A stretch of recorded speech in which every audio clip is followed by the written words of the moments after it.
Mic test. Magandang umaga po sa ating lahat mga kapatid. Good morning po.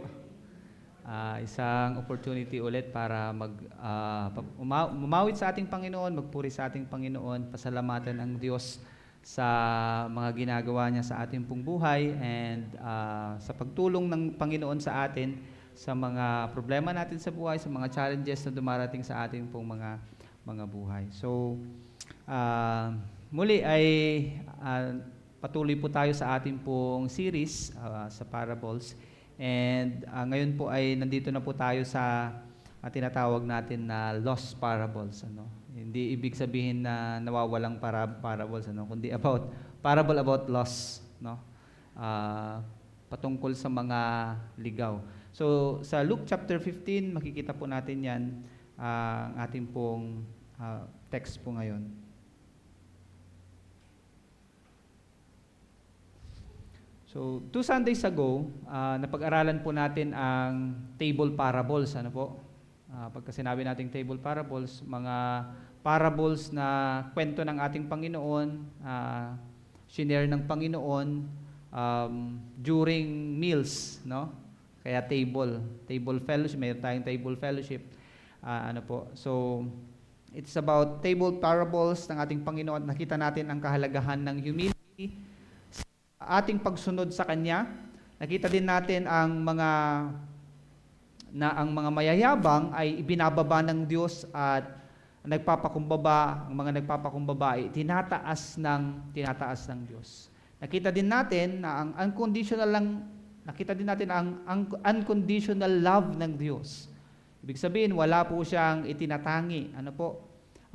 doon sa napag-aralan natin last Sunday, inibitahan lahat ng Panginoon para mag-take part sa kaligtasan na ino-offer ng Diyos sa lahat ng manalig kay Kristo. Hindi dahil sa economic status mo, economic status natin, tayo ay maliligtas, kundi sa pananalig lamang ng ating buhay o pananalig lamang sa ating Panginoon, ay pag-commit natin ang ating buhay sa ating Panginoon. Sa pagsuko lamang ng ating buhay sa Kanya, tayo ay makakasumpong ng buhay na walang hanggan at makapasok sa kaharian ng Diyos. Ngayong araw, titingnan naman natin mga kapatid ang nabanggit ko kanina, lost parables ng ating Panginoong Hesukristo. Dito ay inihayag ng Panginoon ang kondisyon ng tao sa harapan ng Diyos at ang kawalan ng pag-asa kung hindi mag-initiate ang Diyos na tayo ay iligtas sa pamamagitan ng ating Panginoong Hesukristo na nabayubay sa cross ng Kalbaryo para sa lahat ng tao. So, basahin po natin ang ating pong text ngayon, ang ating passage, Luke chapter 15 verses 1 to 7. Buklatin po natin ang ating pong mga Bible and shortly tayo po ay intindihin po natin yung parable ng ating Panginoon. Basahin po natin.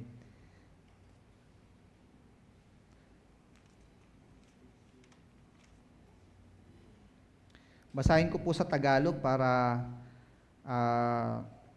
maintindihan kaagad natin yung ating pong kwento. Luke chapter 15 verses 1 to 7. Isang araw, ang mga maniningil ng buwis at ang mga makasalanan ay lumapit kay Jesus upang makinig. Nagbulong-bulungan naman ang mga Pariseo at mga tagapagturo ng kautusan. Sabi nila, ang taong ito'y nakikisama sa mga makasalanan at nakikisalo sa mga ito. Dahil dito, sinabi sa kanila ni Jesus ang talinhagang ito. Kung ang sino man sa inyo ay may 100 tupa at mawalan ng isa, ano ang gagawin niya? Hindi ba't iiwan niya ang 99 sa pastulan at hahanapin ang nawawala hanggang sa ito'y matagpuan? Kapag nakita na niya ang tupa, ay masaya niya itong papasanin. Pagdating sa bahay, aanyayahan niya ang kanyang mga kaibigan at mga kapitbahay at sasabihin sa kanila, makipagsaya kayo sa akin dahil nakita ko na ang tupa kong nawawala. Sinasabi ko sa inyo, magkakaroon ng higit na kagalakan sa langit dahil sa isang makasalanang tumalikod sa kasalanan kaysa 99 na matuwid na di nangangailangan ng pagsisisi. So ito po ay patungkol sa naliligaw na tupa, na iniwan ng isang pastol yung 99 para hanapin yung naliligaw na tupa. At nung nakita na niya, ay kanya itong sinalabay, tawag natin. Binuhat, nilagay sa kanyang balikat. And sabi niya, nung nakarating na siya, nakauwi na siya, sabi niya, "Ali kayo, mga kaibigan at mga kapitbahay, tara at magbunyi tayo. Tara at magdiwang tayo dahil nakita ko na ang aking tupa." At sabi dito ng ating Panginoon, higit na kagalakan sa langit sa isang tao na magsisi kaysa sa 99 na tao na hindi na kailangan ng pagsisisi. Actually, tumutukoy ito sa mga religious leaders, na kasi ang tanong ng mga religious leaders sa ating Panginoon, mga Pharisees, sabi nila, bakit si Jesus nakikisalamuha sa mga makasalanan? Bakit si Jesus nakikisalamuha at nakikikain or kasama niyang kumakain ang mga makasalanan? Sa kanila, pagka sinabi mong nakikisalamuha ka sa makasalanan, you are actually identified with them. So, ikaw din ay marumi, ikaw din ay makasalanan. So, bakit si Jesus ay nakikisalamuha sa sa kanila. Ano po? So, ito yung sinasagot ng ating Panginoon dito sa parables na ito. Okay? Hindi naman directly na tinanong ng ating Panginoon, tinanong ng mga Pharisees bakit sila nakikisalamuha, kundi mayroong tono, no? Yung pagbanggit ng mga Pariseo na ito na sinasabi nila, bakit si Jesus, no? Nakikisalamuha siya sa mga mahihirap, nakikisalamuha siya sa mga may karamdaman, nakikisalamuha siya sa mga makasalanan, mga tax collectors, okay? Nakikikain pa siya sa kanila. So yan po yung story po ng ating pong pag-aaralan po ngayong araw.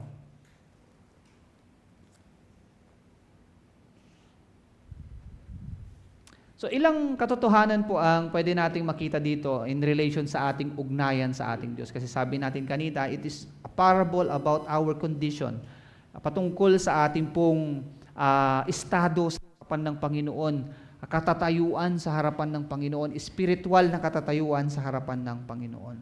So ang title po natin ngayon is Parable of the Lost Sheep. Actually, ang madalas na ine-emphasize dito ay ang Diyos yung shepherd, tayo yung mga tupa. But habang nagpa-progress yung research, nagpa-progress yung pag-aaral, hindi mo pwedeng tignan yung mga parables as allegorical. Ibig sabihin, mga literal na itong shepherd, ang Diyos, itong sheep ay mga tao or ang church, okay? Kundi sabi ng iba, sabi ng mga scholars, tignan natin kung ano talaga ang narratival, ano? So ano ang sinasabi ng kwento na ito sa kabuuan in relation doon sa pagliligtas ng ating Panginoon. And I believe, as I read the parable at pinag-aralan po ito, it is about evangelism. Ano po? May kinalaman po siya doon sa pag-share natin ng gospel. Kaya title po natin dyan, Biblical Principles of Evangelism. Okay? Paano ba natin ibabahagi yung salita ng Panginoon? So una, attract others to hear God's word. Ayan po, ano? Yung sa verse 1, sabi diyan, isang araw ang maniningil ng buwis at ang mga makasalanan ay lumapit kay Jesus upang makinig. Ito ay may kinalaman sa evangelism, mga kapatid. Ano? May kinalaman sa pag-share natin ng gospel sa mga tao hindi pa nakilala sa ating Panginoon. Maraming dahilan bakit madalas nare-reject tayo kapag nag-share tayo ng gospel. Maaring kulang tayo ng explanation ng gospel, kulang tayo ng pagpapaliwanag ng salita ng Panginoon sa kanila at hindi nila naiintindihan ang point na gusto nating ipakita sa kanila. Maaari din na kulang pa talaga sila ng pangunawa sa gospel at kailangan pa ng mahabang panahon para maintindihan ang salita ng Diyos. Pero naniniwala tayo sa sovereignty ng Diyos, sa kapangyarihan ng Panginoon at ng kanyang timing na kahit poor ang ating communication o mahina tayo sa pakikipag-usap or ang ating explanation sa isang tao, kung ito ay kalooban na ng Panginoon, ang taong sinisharan natin, mga kapatid, ng gospel ay maliligtas. So, hindi nakadepende sa galing mong magsalita, hindi nakadepende sa talino mo, hindi nakadepende sa kakayan mo na mag-share ng gospel, kundi nakadepende yan sa sovereignty ng Panginoon, nakadepende yan sa timing ng Diyos. Kasi kahit anong share mo ng gospel, kung hindi pa hinug, ay hindi mo pa kailangan, hindi pa siya tatanggap, hindi niya mauunawaan yung gospel na sinishare mo. So mabubuksan ang kanyang isipan, mga kapatid, kung kalooban ito ng Panginoon at maiintindihan niya ang kaligtasan sa Panginoon. Pero may isang factor na dapat po nating siyasatin sa ating sarili. baka hindi attractive ang buhay natin sa mga taong nasisiran natin ng gospel. Hindi attractive yung buhay natin sa mga taong nasisiran natin ng gospel. Now, parang parang may something wrong doon sa word na attractive. Kailangan bang i-attract natin sila? I-lure natin sila sa church? And maraming gumagawa niya, mga lalong-lalo na ang prosperity gospel, ginagamit nila ang kayamanan nila para dalhin ang mga tao sa kanila. Okay? Halika kayo dito, may pagkain dito, halika kayo dito, may pera dito, bibigyan ko kayo ng trabaho, bibigyan ko kayo ng ganito, ganyan. So, okay din yun kasi nakakatulong ka, pero baka namimiss natin yung point. So, baka hindi attractive yung buhay natin sa mga taong nasisiran ng gospel. Not necessarily sa outward appearance natin, pero dahil sa buhay natin na hindi nakikitaan ng gospel na sinishare natin sa kanila. Yan ang ibig ko pong sabihin na pagiging attractive. Na nakikita nila yung gospel. You practice what you preach. Ano po? You practice what you preach. Or na-attract sila sa'yo dahil meron silang kailangan sa'yo maliban sa kaligtasan. Okay? Hindi po yan yung biblical na evangelism. Ang ating Panginoon na hindi naman siya mayaman. Actually, ang kanyang family ay kasama sa tinatawag natin na marginalized sa society. Pagka sinabi nating marginalized ay hindi pinapansin. Ang category nila ay masasabi nating poorest of the poor. San ba sinilang ang ating Panginoong Jesucristo? Sa sabsaban. Okay? In other words, materially and financially speaking, hindi attractive ang Panginoon in terms of financial and material matters. Pero ayon dito sa ating parable, ang ating Panginoon ay dinudumog ng mga tao. Particularly ang mga makasalanan dito sa ating parable at mga tax collectors. Isama na rin natin ang mga religious leaders na naghahanap ng butas sa ating Panginoon para siya ay maipako nila sa krus. Now, sino ba ang mga taong ito na dinudumog ang Panginoon? Sino ba sila? Nabanggit natin kanina sila ang mga marginalized sa society. Not necessarily na mahirap, kasi may tax collector Ay ang tax collector, of course, nagtatrabaho siya sa government. May kaya siya. Pero itong mga taong ito, ay halos isuka na ng society o ng community na kanilang ginagalawan. Halos ayaw na silang tanggapin ng tao. Yan po ang kategory ng mga taong dumudumog sa ating Panginoon o nakikinig sa ating Panginoon. Lalong-lalo na ang mga tax collector. Dahil ang tingin sa kanila ng mga Jews ay mga taksil. Kasi sinakop sila ng Romano, pero nagtatrabaho sila for the Roman government. So, ang tingin sa kanila ng mga Hudyo, mga taksil yung mga yan, tax collector. Actually, ang tingin sa kanilang mga tao ay mga aso. They are identified with the dogs. Kaya galit na galit sa kanila ang mga Jews. Ang mga makasalanan dito ay mga prostitutes, mga manduruga, at even mga mamamatay tao ay nagsama-sama dito, para makinig sa ating Panginoong Hesukristo. They were so attracted sa ating Panginoon. Grabe yung magnet ng Panginoon. Kung nasaan ang Panginoon, nandoon yung crowd, nandoon yung mga tao. Kumbaga sa mga magkakaibigan, laging bumabangka ang Panginoon. Lagi siyang center. Nasa center at dinudumog siya ng mga tao. Pero anong meron sa ating Panginoon? Bakit gustong-gusto nila siyang pakinggan? Anong meron sa ating Panginoon? Bakit gustong-gusto nila siyang sundan? Sa Sea of Galilee, di ba? Tumawid na nga ang Panginoon. Pero sinundan pa rin siya ng mga tao hanggang sa magdidilim na at wala pala silang pagkain. Kaya mayroong 2 tinapay at, tama ba? 2 isda ba yan? 5 tinapay at 2 isda. Ano? Kasi sinundan nila, hindi nila naisip yung pagkain nila. Okay? Kaya sabi ng Panginoon, gabi na.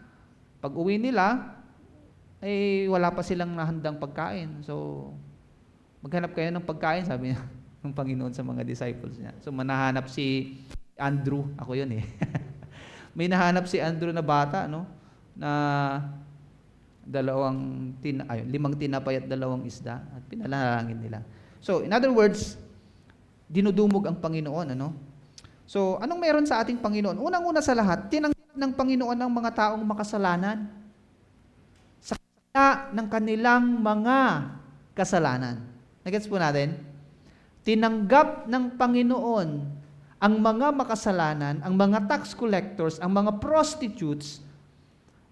Kumbaga sa panahon natin, tinanggap nila ang mga bakla, ang mga tomboy, ang mga durugista, tinanggap ng Panginoon sa kabila ng kanilang mga kasalanan. Last Sunday nakita natin na ang Diyos ay walang itinatangi. 'Di ba? Kaya connected ito sa parable natin nung Sunday. Kaya tayo dapat ay wala din itinatangi. Ang ating Panginoon ay dinedemonstrate niya dito ang pagmamahal ng Diyos na unconditional. Unconditional love ng Diyos. Dahil unconditional ang love ng Panginoon, wala siyang itinatangi kahit ito pa ay sobrang makasalanan. Galit ang Panginoon sa mga religious leaders. Alam niyo kung bakit? During this time? Kasi hindi sila makitaan nitong unconditional love ng Diyos. Palaging, makasalanan yan. Sobrang yan. Judgmental ba?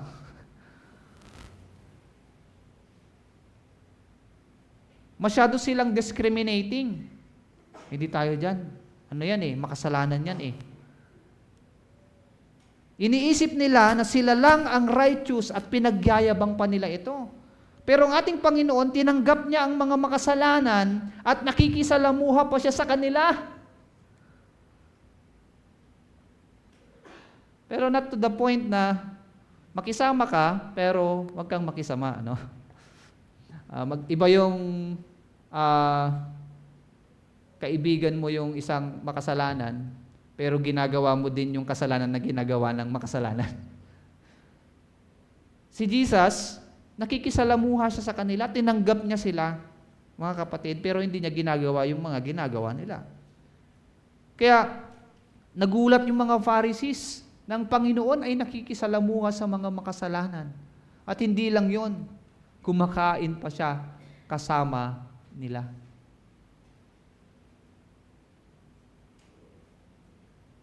So, tignan natin mga kapatid, isang key ito, yung pagtanggap sa makasalanan.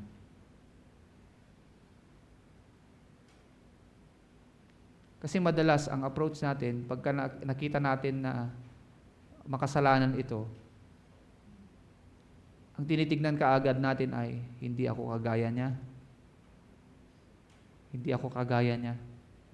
Yung sarili kaagad nakikita natin. Pero hindi natin nakikita yung pangmalawakang layunin ng Panginoon ng pagliligtas. In other words, mga kapatid, we can only attract those people whom we love unconditionally. Ulitin ko po we can only attract those people whom we love unconditionally. Maa-attract lang natin. Paano bang Tagalog ng attract?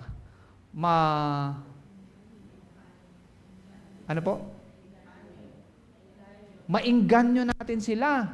Mahikayat natin sila. Ang mga taong tunay tunay natin na minahal. Sa kabila ng kanilang mga kasalanan. Nagets po ninyo? Maa-attract lang natin ang mga taong nakita nila yung pagmamahal ng Diyos sa atin. Pero kung the way ka magsalita, nagmumura ka pa, hindi naman sana, hindi mo na talaga sila ma-attract. Kasi ang buhay natin ang pinaka means para mahikayat natin sila. And we can only convince those people whom we attract with unconditional love. Makukumbinsi lang natin ang mga tao na talikuran ng kanilang mga kasalanan at sumunod sa ating Panginoon once na nakita nila na welcome sila sa buhay mo dahil na i-demonstrate mo sa kanila ang unconditional love ng Diyos. Ang love, ang pag-ibig na walang itinatangi. So nakita po natin, kaya una natin dyan, attract others to hear God's word. Dapat muna nakikita nila sa buhay mo. Kaya ang hirap mag-share ng gospel, sa totoo lang. Kasi pwedeng maging hypocritical yung pag-share mo. Okay? Pwedeng maging balat kayo yung pag-share ng gospel. Ano po?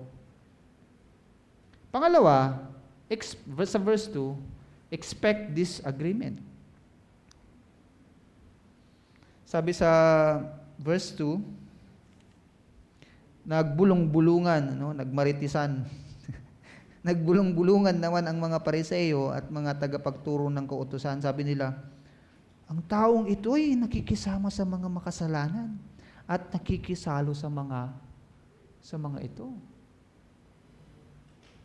Hindi man sinabi dito directly na ang mga Pharisees ay nag-disagree sa Panginoon, pero sa tono ng kanilang salita, against sila sa ginagawa ng ating Panginoon na nakikisalamuha sa mga makasalanan. Mainit sa kanilang mata na merong mga makasalanan na kasama ang ating Panginoon or nabibigyan ng pansin ang mga makasalanan at even ang mga marginalized sa society or mga may karamdaman. Naalala nyo yung may lumapit sa Panginoon na galisin or kitongin? Nilapitan ng Panginoon. Okay, at hinawakan pa niya. Para sa kanila, sa mga Hudyo, ay hindi pwede yun. Bawal yun sa batas. No? Na lalapitan mo ang isang kitongin, pero nilapitan ng ating Panginoon. So, para sa kanila, ang pakikisalamuha sa mga tao ay makasalanan or kasalanan or karumihan.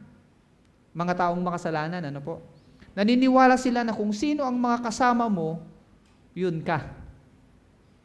Kung sino ang kasama mo, yun ka. Sa mga young people, kaya piliin natin yung mga kasama natin. Kasi na-identify tayo sa kanila.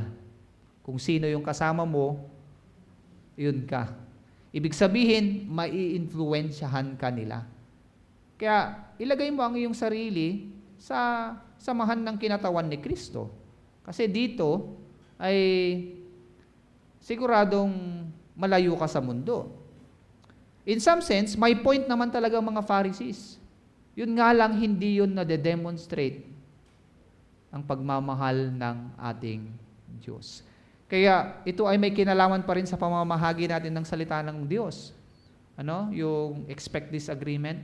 Minsan may mga nagdi-disagree talaga sa iyo kapag nagsishare ka ng gospel. At yung iba ay makikipagpatayan pa. Makikipagpatayan pa. That's an exaggeration. Pero meron talagang literal na nakikipagpatayan, lalong-lalo na kapag natatalo na sa debate. Lalo na pagka nakikipag-debate na. Alalahanin natin mga kapatid na hindi apologetics ang goal natin sa evangelism. Kundi maibahagi ang salita ng Diyos sa mga tao na hindi nakakakilala sa Diyos at ipaubaya sa Panginoon ang preparation ng puso at ng kanilang tugon, ng kanilang response. Okay? Paubayan natin sa Panginoon. Wala doon sa galing makipagdebate at gusto mo pang manalo sa debate.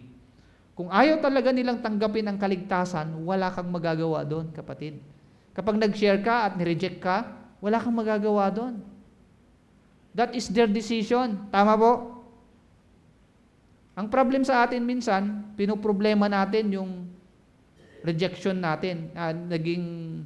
Dahil rejected tayo, na parang gusto ko talagang maligtas tong taong to eh. Gusto ko talagang maligtas tong taong to eh. Kaso ayaw mo naman niya. Huwag mong pilitin, ano? Hindi mo pwedeng ipilit ang gospel sa kanila, lalong-lalo na kapag hindi pa talaga panahon para sila ay pitasin. Ang mangga may panahon para pitasin.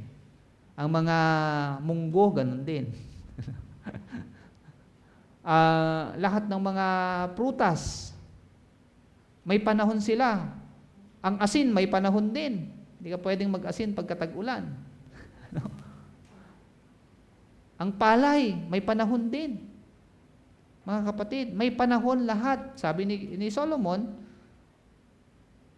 everything has, ano pa yung sabi niya?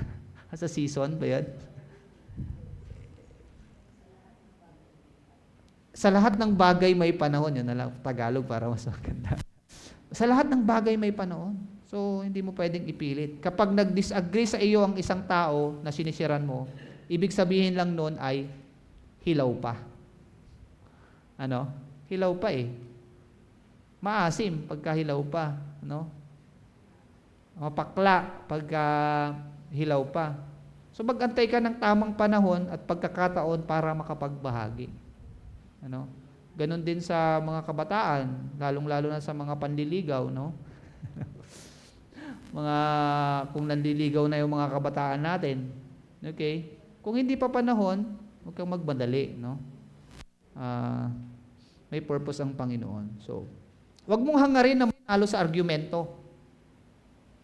Posible na manalo ka sa argumento pero na-lose mo naman ang relationship sa tao na sinisiran mo. Possible po yun, no? Na ang galing mo, nanalo ka. Okay? Sabi ko sa'yo eh. Nasa Bible yan eh. Kaso, wala na, nasira na yung relationship. Nasira mo na yung pundasyon. Kasi yun yung una eh. Yung ugnayan mo sa tao. Next time, hindi na siya makikinig sa'yo. Kasi,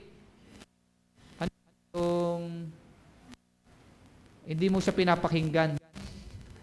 Yung ikaw lang pakinggan. So, next time, hindi na siya makikinig sa'yo. Kasi hindi ka naman nakikinig sa kanya eh. Yung point mo lang ang gusto mong i-impose sa kanya. Imbis na hangarin mong manalo, mga kapatid, why not pray for that person? Instead na sabihin mo na, kayang-kaya ko to. Maliligtas tong taong to dahil sa pag-share ko. No. Pray for them. Ipanalangin mo na kumilos ang banal na espiritu at mabigyan siya ng linaw, maintindihan niya ang kaligtasan at tanggapin ang Panginoon sa kanyang buhay. At magandang gawin ito bago ka mag-share ng gospel. As you prepare yourself, manalangin ka muna. As you prepare yourself in prayer, bibigyan ka ng Panginoon ng wisdom and ng tamang tugon sa mga disagreement. Okay? Response na maglilid sa kanila patungo sa kaisipan na kailangan nila ng kaligtasan. And of course, yung wisdom na yan ay nakadepende sa reading mo ng Bible. Nakadepende sa pag-aaral mo ng salita ng Panginoon. Alalahanin natin na nanggagaling ang discernment natin sa wisdom na pinagkakalob sa atin ng Panginoon through the Scripture. Pinag-aaralan po natin yan sa Sunday School. Yung special, tawag natin dito? Special revelation ng Diyos. So, dito natin makikita, di ba sabi ng Panginoon, huwag kayong mag-alala sa mga sasabihin ninyo, ang banal na Espiritu ang magsasalita sa pamamagitan ninyo. Pero, kapatid, hindi ka nagbabasa ng Biblia. Okay? Anong gagamitin ng Panginoon para ibahagi at i-explain sa mga taong nangangailangan ng kaligtasan? So, kahalagahan ng Bible, pag-aaral ng salita ng Diyos, araw-araw, pagbababad, pag-immerse natin ng ating sarili sa salita ng Panginoon. Pangatlo, joyfully celebrate God's salvation in Jesus. Verses 3 to 7. Yan na po yung Yan na po yung parable. Joyfully celebrate God's salvation in Jesus. Jesus is telling that the lost sheep, sinners, and tax collectors were already found. That is why He was eating with them to celebrate. Dito sa verses 3 to 7, sinasabi ng Panginoon na ang ligaw na tupa ay natagpuan na, kaya naman siya ay nakikisalamuha sa kanila sa pagkain as a way to celebrate. Okay? Yung kainan na yan ay celebration actually ng kaligtasan. So ito ang sagot ng katanungan, ang sagot sa katanungan sa isip ng mga Pharisees at ibang religious leaders. Bakit nakikisalamuha ang Panginoon sa mga taong ito ng mga makasalanan? Ang sagot ay, hindi na parito ang Panginoon para sa mga matutuwid, kundi para sa mga makasalanan, mga marginalized. Okay? Ito ang gustong i-point out dito ng ating Panginoon in response sa mga Pharisees na nagko-question sa authority ng ating Panginoon at gustong pabagsakin ang ating Panginoon. Itong parable ng ating Panginoon at mga susunod pa ng mga parables dito sa chapter na ito, sa chapter 15, yung lost coin, lost son, at ang tawag natin doon ay ang alibughang anak or prodigal son, pero actually ito ay series ng mga lost, parables. Lost sheep, lost coin, and lost son. So, larawan ng kondisyon ng tao sa harapan ng Diyos, nabanggit natin yan kanina. Tayo ay mga ligaw na tupa na hindi alam kung paano makabalik sa kalooban ng Panginoon. Mga kapatid, yan ang kondisyon ng tao. Tayo ay mga ligaw na tupa na hindi alam kung paano manumbalik sa Panginoon, magbalik loob sa ating Panginoon. Ang mga tupa, mga kapatid, ay kilala sa pagiging mangmang. Alam niyo po ba yon? Ang tupa ay kilala sa pagiging mangmang. Ang tupa ay ang dumbest animal. Bakit? Kasi kapag sila ay naligaw ng bahagya, halimbawa, di ba, yung shepherd, ang ginagawa ng shepherd, may pila yung mga sheep, di ba, mga tupa. At mayroon siyang baston. At pagka dadalhin niya siya sa field, kailangan sa pila sila. Pagka may naligaw, papaluin niya, Tapos pagpabalik naman sa kawan ulit, ay ganun ulit, pipila ulit. Pagka may naligaw, papaluin. Minsan ganun ginagawa ng Panginoon sa atin, mga kapatid. Pag naliligaw tayo ng landas, lumilihis tayo ng landas, pinapalo tayo ng Panginoon. Manumbalik ka na sa Panginoon. Magbalik loob ka sa Panginoon. So, dumbest animal sila. Pagka naligaw sila ng bahagya, halimbawa ito yung pila, ganito lang, halimbawa, ito yung pila, tapos one step lang, hindi na nila alam kung paano bumalik doon sa pila. Kaya ang tawag sa kanila ay dumbest animal. Ang mga tupa. Okay? Ganyan ang kondisyon ng tao, mga kapatid. Kaya nangangailangan sila ng pastol Nangangailangan ng pastol para i-lead sila sa direction kung saan sila ay ligtas sa panganib. Gaya ng mga bears, ng mga panganib na yan, Kasi may mga bears during that time, mga lions, sa time ni Haring David, di ba? Si Haring David nakikiglaban sa mga bear Ibig sabihin, si Haring David, maliit lang siya, Pero kaya niyang patumbahin ang bear. Di ba nakakatakot ang bear? Ang laki Tapos lion pa, kaya niyang patumbahin. So, kaya kailangan ng talaga pastol, para protektahan yung mga tupa during this time. Ganito ang kondisyon natin spiritually, mga kapatid. Tayo ay mga ligaw sa kalooban ng ating Panginoon. Pero dahil pag-ibig at habag ng Diyos, isinugo niya ang kanyang anak. isang dakilang pastol para tayo ay dalhin sa lugar kung saan tayo ay ligtas. Yan po ang salvation. Yan po ang kaligtasan na mayroon tayo. Okay? Kaya itong church, samahan ng kinatawan ni Kristo, tayo ay dating nasa labas, tayo ay mga ligaw. Pero dahil sa Panginoon, inakay tayo dito sa lugar na ito. Isang safe na lugar. Isang ligtas na lugar. Nagigets po natin yung point, mga kapatid. Bakit ko nasabing ligtas? Bakit ko nasabing safe? Kasi nandito tayo sa kalooban ng Panginoon. Pinag-aaralan natin dito ang salita ng Diyos. Itong kaligtasan na ito ay nagdudulot ng tunay na kagalakan, sa verse 5.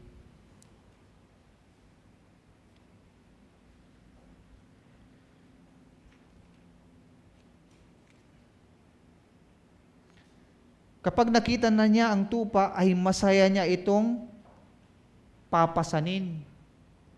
Pagdating sa bahay, aanyayahan niya ang kanyang mga kaibigan at mga kapitbahay at sasabihin sa kanila, makipagsaya kayo sa akin dahil nakita ko na ang tupa kong nawawala. Nagdudulot ito ng tunay na kagalakan, mga kapatid. And because of this joy, we can celebrate the salvation that we have in Jesus. Dito na ito sa kaligtasan, tayo ay araw-araw nagdiriwang, mga kapatid. Ibig sabihin, kung araw-araw na tayo ay nagdiriwang sa kaligtasan natin, dapat araw-araw mo ding tinatanaw na utang na loob ang buhay mo sa Kanya. Araw-araw nagpapasalamat tayo sa Panginoon. Lord, thank you sa buhay ko. Lord, thank you sa kalakasan. Thank you sa wisdom. Salamat sa karunungan na pinagkakalob mo sa akin. Kalakasan, hindi ako nagkakasakit. Magkasakit man ako, gumagaling ako dahil sa iyo. Masaya tayo sa kaligtasan sa Panginoon. Ang tunay na Kristiyano laging masaya, mga kapatid. Amen po? Masaya po ba kayo? Ang tunay na Kristiyano laging masaya. Ang tunay na disipulo ng Panginoon laging masaya. Merong bang nagdiriwang na malungkot? Wala namang nagdiriwang na malungkot. Kahit nakakaranas ng problema sa buhay, masaya pa rin. Dahil alam natin sa sarili natin na tayo ay ligtas sa Panginoon. Tayo ay malaya na gawin ang kalooban ng Panginoon dahil tayo ay natagpuan na. Ang tunay na kagalakan ay hindi matatagpuan sa mga bagay sa mundong ito, mga kapatid, o sa mga layaw ng laman. Ang tunay na kagalakan ay matatagpuan sa kaligtasan kay Kristo na dahil para tayo ay magdiwang. Itong worship service natin every Sunday, mga kapatid, ay celebration ng kaligtasan na meron tayo kay Kristo. Amen po? Celebration ito. Pagdiriwang ito. Kaya pagka umaawit tayo, feel na feel natin. Okay? Pagka nakikinig tayo ng salita ng Panginoon, masaya tayo na tumatanggap ng salita ng Panginoon. Nakikita natin ng mga kapatiran, masaya tayo. Kasi ito ang lahat ay bunga ng kaligtasan na meron tayo kay Kristo. And we are taking part in it. Pero wag namang every Sunday lang, tayo nagse-celebrate. Kundi araw-araw nagse-celebrate sa kaligtasan natin kay Kristo. Sabi ng Panginoon sa verse 6, then He calls His friends and neighbors together and says, rejoice with me, I have found my lost sheep. Sa sobrang tuwa niya, ay inanyayahan niya yung kanyang mga kapitbahay, mga kaibigan, para mag-celebrate. Ganyan din ba yung naranasan mong joy nung ikaw ay naligtas?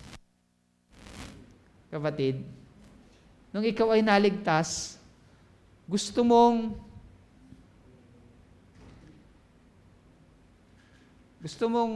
magwala. Ano? Parang ito, no? Gusto mong mag-celebrate. Nung tayo nakakilala sa Panginoon, ganyan din ba? Nung naligtas ka, yung maapaw ang saya mo na gusto mo sa mga kaibigan mo at bahay mo? Mga kapatid, magagawa lang nating i-share ang gospel sa mga ligaw na buhay kung tunay nating naranasan ang joy of salvation. Itong kagalakan sa kaligtasan, mga kapatid. Mararanasan natin o maisishare natin yung joy ng kaligtasan o maisishare lang natin yung gospel sa mga tao kung tunay natin na tinanggap ang kaligtasan. Mayroong kagalakan at mayroong kasiyahan sa ating Panginoon. Kasi you cannot share or you cannot give what you do not possess, kapatid. Hindi mo kayang ibigay ang wala ka naman. Nagsishare ka ng gospel pero wala pala sa buhay mo. Okay? Hindi natin kayang i-share ang isang bagay na wala naman tayo. So ito, experience sa kaligtasan ng ating Panginoon. Maglilid ito, kung naging magalak ka, maglilid ito sa pag-share mo ng gospel. Kung mapapansin natin, grabe yung description ng Panginoon dito sa joy. Sa verse 7, anong sabi diyan? I tell you that in the same way, there will be more rejoicing in heaven. Okay, sa Tagalog na lang. Sinasabi ko sa inyo, magkakaroon ng higit na kagalakan. Biruin mo yan, kagalakan sa langit. Dahil sa isang makasalanang tumatalikod sa kasalanan, kaysa 99 na matuwid na din nangangailangan ng pagsisisi. Kahit ang mga anghel sa langit ay nagdiriwang, mga kapatid, sa pagsisisi ng isang ligaw na kaluluwa, isang ligaw na tao. In other words, ang kagalakan mo sa kaligtasan ay isang banal na kagalakan, isang maituturing na divine o makalangit na kagalakan. Biruin mo yun, kapatid, every time na may magsisi sa kanyang kasalanan, nagbubunyi ang langit. Nagbubunyi ang mga anghel sa langit. Yan ang joy na meron tayo, mga kapatid. Even the angels take part in it. Alam niyo po ba yun? Hindi biro, Kasi kasama ang mga anghel sa langit na nakikisaya sa atin. Kung may naligtas na kapatiran or pinagpipray mo, masaya ka. Okay? Pero kung hindi mo naman siya, kung ayaw mo na maligtas siya, malungkot ka. Okay? Kaya pumapasok dito yung unconditional love, mga kapatid. Wala tayong itinatangi in terms of salvation or redemption. Lastly, prioritize the lost. Sabi ng Panginoon, suppose one of you has 100 sheep and loses one of them. Doesn't he leave the 99 in the open country and go after the lost sheep until he finds it? Pinapakita dito, mga kapatid, pinapakita dito ng Panginoon na priority natin ang mga ligaw na buhay. Priority natin ang ligaw na kaluluwa. In other words, pagtuunan natin ng pansin ang evangelism. Hindi tayo lalago kung ang focus lang natin ay ang bawat isa na nasa church na. Okay? I am not saying na hindi tayo mahalaga, mga kapatid. But tayo na nasa church na ay less priority na dapat tayo para makakilos tayo in terms of evangelizing the people or sharing the gospel to the people na hindi pa nakakarinig ng mensahe ng kaligtasan. Kasi tayo nandito na. Okay? Pero parang yung iba, naligaw pa. Or nakakarinig ng mensahe ng kaligtasan, Baka nakarinig na sila pero kailangan natin silang i-follow up. we have to prioritize the lost. Sa prayer time natin, we have to include those people who are in need of salvation. Isama po natin sila sa panalangin at dahil ikaw ay nananalangin, ikaw na rin ang gumawa ng paraan para ma-share yung gospel sa taong yan. May bahagi ang salita ng Panginoon sa kanila. And I believe ang Panginoon ang nagbibigay ng desire o burden sa isang tao na magtiwala sa Panginoon, na magbubukas din siya ng pagkakataon para tayo ay magamit para maihatid ang mensahe ng kaligtasan. Maraming mga open doors sa ministry. Naniniwala ako na kung ang ating mga panalangin ay nakaangkla sa pangmalawakang layunin ng Panginoon ng pagliligtas, mga kapatid, ito ay tutugunin ng Diyos. Pero kung pansarili mo lang, I believe, hindi tutugunin ng Panginoon yan. Okay? Baka hindi mo mahikayat yung isang tao na sumunod din sa Panginoon dahil nakikita niya yung buhay mo. Sacrifice sometime, mga kapatid. Maglaan ka ng panahon para sa mga ligaw na kaluluwa. Pwede ba yon? Pwede ka bang mag-sacrifice ng time mo, ng panahon mo para sa ligaw na kaluluwa? Ang ministry, nandyan lang yan, mga kapatid, ano? It is just a matter of how you manage your time. Nandyan lang ang ministry. Kailangan natin mag-invest ng time sa mga tao. Kailangan natin mag-invest ng buhay natin sa kanila. And even yung mga resources natin, mga kapatid, ay kailangan natin i-invest sa kanila. Kailangan natin dumukot. Huwag man durukot, ha? Kailangan natin dumukot para sa ministry. Makibahagi ka sa mga outreaches natin or sa mga Bible studies natin. Nakakalungkot minsan na mayroon tayong pang-data, pang-load, para makapag-browse sa FB, pero pagdating sa ministry, wala kang maiambag. Ano? May pang-data ka, pang-mobile games, pero pagdating sa gawain ng Panginoon, ang hirap mo bumunot. Meron tayo pang Shopee. Meron tayong pang Shopee. Mayat-maya yung Shopee. Mayat-maya yung dating ng Shopee. Pero pagdating sa ministry, teka lang, may babayaran pa ako eh. Shopee. Ano yun? Sabon, ano pa? Mga pansarili. Pero nakakatulong ba yan sa spiritual life mo? Para lumago ka. Okay lang yun, maggumastos ka kung ang binili mo sa Shopee ay Bible. Or books. Spiritual books. Okay? Pero hindi ko sinasabi na hindi mahalaga yung mga bagay na ng mga pansarili. Ang point ko lang, mga kapatid, kung kaya natin gawin yon, why not gawin din natin sa Panginoon? Right? Mag-sacrifice tayo para sa ministry. Or mag-invest, hindi pala sacrifice, actually it is an investment sa mga taong hindi pa nakakilala sa Panginoon. Yung tithes natin, tithes and offering natin. Okay? Baka nahihirapan ka pang bumunot. O wala namang, hindi ko naman sinasabi na pagka wala ka ay maghanap, mangutang ka. No? Ang point ko lang ay, sabi naman natin, God loves a cheerful giver. Okay? Kung wala, di wala talaga. Kung mayroon, di magbigay.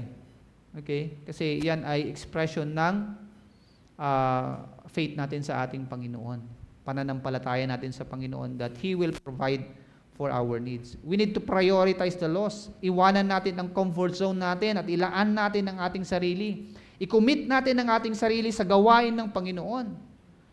Kapag sumunod tayo sa Panginoon, mga kapatid, maraming pagsubok darating. Nandyan ang kaaway na hahadlangan ka sa iyong commitment sa Panginoon. Posibleng magkasakit ka o ang mga mahal mo sa buhay. Yan po ang ginagawa ng kaaway. Kagabi lang po, mga kapatid, habang gumagawa ako ng sermon, galing akong Amalbalan pag uwi ko. Okay naman si Gaius.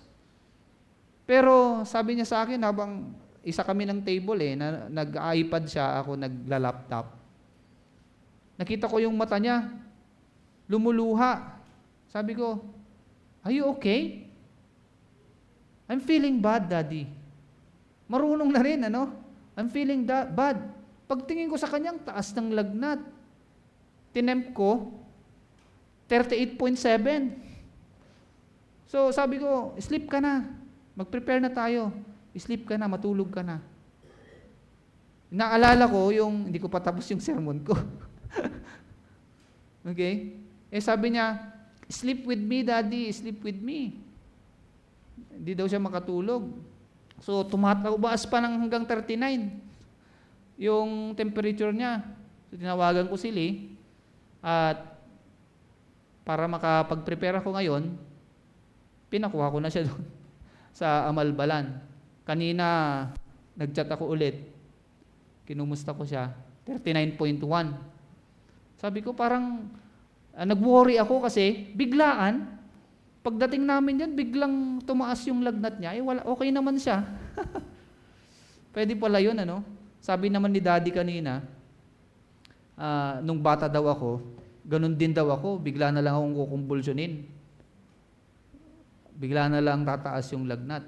Hindi ko alam kung may kinalaman din yun sa dugo, Pero sabi naman nila, minom kasi yan ng soft drinks, kumain ng ice cream.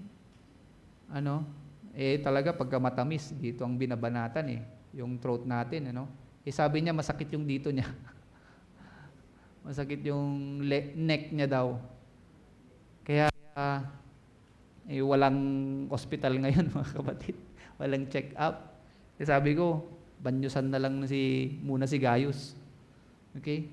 Biruin niyo yun, mga kapatid. May hadlang lagi, Pag sumunod ka sa Panginoon, laging may hadlang. Nandyan lagi ang kaaway nakabantay sa'yo. Para hindi mo magawa yung responsibility mo sa pagsunod mo sa Panginoon. Hindi mo magawa yung commitment mo.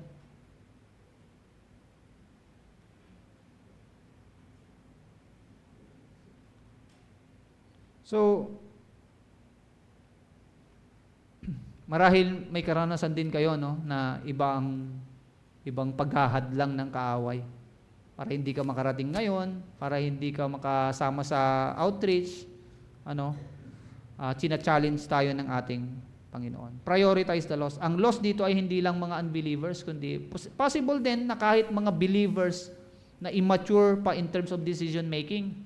Mga believers na sabihin na lang natin na kulang pa sa aral ang salita ng Panginoon at medyo pagewang-gewang ang buhay dahil lumilingon sa nakaraan, sa kasalanan, sa mundong ito. We have to prioritize them over our comforts, mga kapatid. Kung sa tingin natin sa sarili natin, ikaw ay mas mature, tulungan natin sila. Sabi ni Paul sa Galatians chapter 6 verse 1, "Brothers, if anyone is caught in any transgressions, you who are spiritual should restore him in a spirit of gentleness. Keep watch on yourself, lest you too be tempted." So let's prioritize the lost. Sa application, mga kapatid, una, pinibilisan ko na po kasi time out na. Create your own most wanted list. Okay, as an application. Ito ay listahan ng iyong mga prospect for evangelism. Pwedeng mga kaibigan mo or kapitbahay mo or relative mo, ilista mo lang sila at ipag-pray mo araw-araw sa prayer time. This is one way to apply all the principles that we have discussed. Para nito, para ma-practice natin ang evangelistic principles. And in this way, makakontribute tayo sa pagtupad ng panalangin ng Panginoon, "Your kingdom come, your will be done on earth as it is in heaven." Yan ang panalangin ng ating Panginoon, na ang pagharian ng Diyos ang buhay ng bawat isa po sa atin. Pangalawa, practice joyful celebration of God's redemption. Isa sa mga marka ng isang tunay na disipulo ay kagalakan dahil sa kaligtasan ng kanyang natanggap kay Kristo. Ito actually ay utos sa atin ng maging magalak. Di ba? Sabi ni Apostle Paul, "Rejoice in the Lord." Hindi naman sinabi na pwede kang mag-rejoice, pwedeng hindi. It's not a choice. It's not an option. It is a commandment sa atin ng Panginoon na maging magalak. Ang isang taong walang joy sa kanyang puso, walang tunay na kaligtasan. Dahil sinasabi dito sa ating pinag-aralan na merong joy sa salvation. Kagaya ng isang pastol na nahanap niya ang kanyang nawawalang tupa. And we are commanded to always remember this salvation and be joyful. One way to express this joy is to come together for our corporate worship. Itong ginagawa po natin, isang paraan para maipakita natin ang kagalakan na ito ay ang pag-celebrate every Sunday kasama ang ibang mga naligtas na. Isa pang paraan ay maging updated sa mga outreaches, mga kapatid. Alam niyo bang nangyayari sa mga outreaches natin, sa mga Bible studies natin? Updated. Meron bang bagong naligtas at Panginoon? This will be the main reason to celebrate. At ito ang pinakadahilan mo para magbunyi. Pangatlo, lastly, commit your life to the Lord. Prioritize ang gawain kung reserve ka, kung reserve tayo sa paglilingkod sa ating Panginoon. Puso natin sa paglilingkod sa ating Panginoon. Kalahati sa Panginoon, kalahati sa mundo. Let us offer everything to the Lord. Isuko natin lahat sa Panginoon. Isang manifestation o malinaw na ebidensya na isinuko mo na ang buhay mo sa Panginoon ay ang pag-prioritize mo sa mga ligaw na kaluluwa. Manalangin po tayo. Panginoon, marami pong salamat sa inyong salita. Pinaalalahanan ninyo kami, Panginoon, regarding sa amin pong pagbabahagi ng inyo pong mensahe ng kaligtasan sa mga tao na ligaw, Panginoon. Dalangin po namin na kami na natagpuan nyo na, O Diyos, ay maging responsible na mag-share ng kaligtasan sa mga tao na ligaw ang kanila pong buhay at manumbalik sila, O Diyos, sa inyo. Ganon din kami, Panginoon. Kung kami man ay naliligaw ng landas, kung kami man, Panginoon, ay nalalayo sa inyo, O Diyos, paalalahanan ninyo kami na magbalik loob sa inyo. Magbalik loob sa inyo, Panginoon.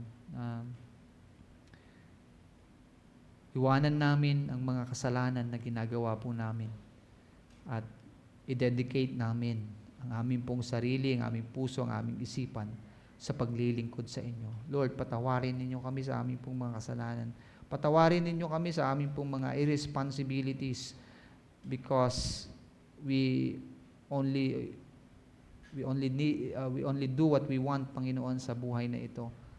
Sana ay maging concern namin, prioritize namin, Panginoon, ang mga ligaw na kaluluwa, ligaw na tao, mga tao na hindi pa nakakakilala sa inyo, Panginoon. Give us this burden, give us this passion to really serve you in terms of sharing the gospel sa mga taong ligaw. Purihin po kayo, O Diyos, sa pangalan ni Jesus. Amen.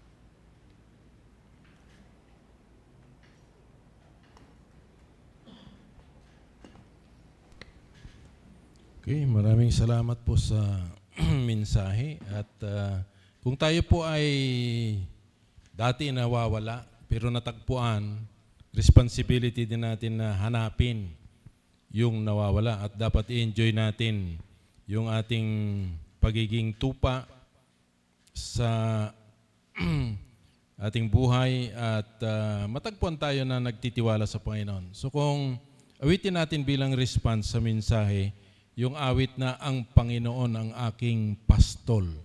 Kasi kung ikaw ay gagayad ng Panginoon, dadalhin ka niya doon sa mga tupa rin na nawawala katulad ng ginawa niya sa atin nung tayo po ay nawawala.